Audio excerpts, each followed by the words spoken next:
بریم خونه بروجردی هم بزن بریم این اثر تاریخی رو ببینیم، ولی قبلش چنل ما رو سابسکرایب کنید و این ویدیو رو هم لایک کنید.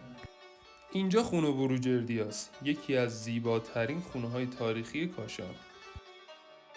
حدود 150 سال پیش یه تاجری به نام سید حسن نطنزی عاشق دختری از خانواده بروجردی ها شد و برای اینکه دل همسرش رو به دست بیاره این خونه زیبا رو ساخت و معمار این اثر منحصر به فردم کسی نبود جز استاد علی مریم، همون که خونه طباطبایی ها هم ساخته. واقعا حس زندگی اینجاست، چقدر قشنگه واقعا.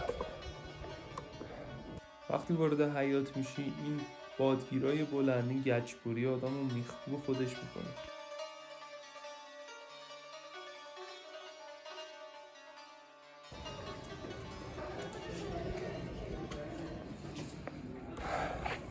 بگی مهندس واقعا زندگی میکردن قدیم، این فضا و فرض کن تو این فضا زندگی میکردی.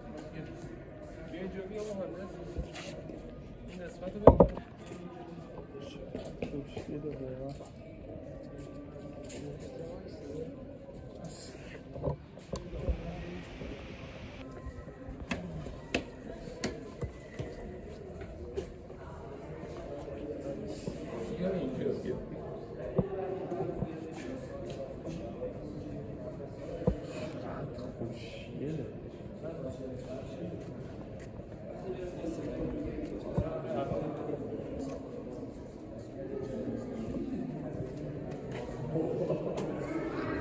نقاشی‌های روی دیوار و سقف هم کار نقاشای معروف دوران قاجاره مثل کمال‌الملک.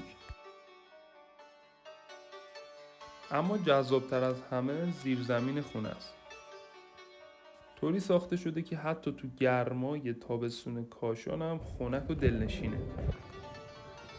بادگیرا هوا رو به داخل میکشن، بعد از روی آب انبار رد میکنن و در نتیجه یه نسیم خنک تو فضا میپیچه.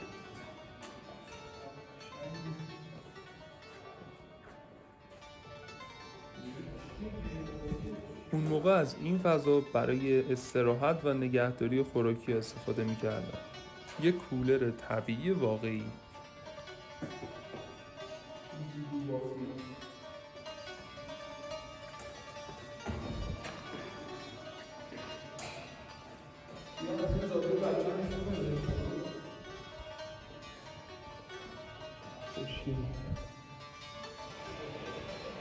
خونه بروجردی هم بریم که سراغ جای بعدی.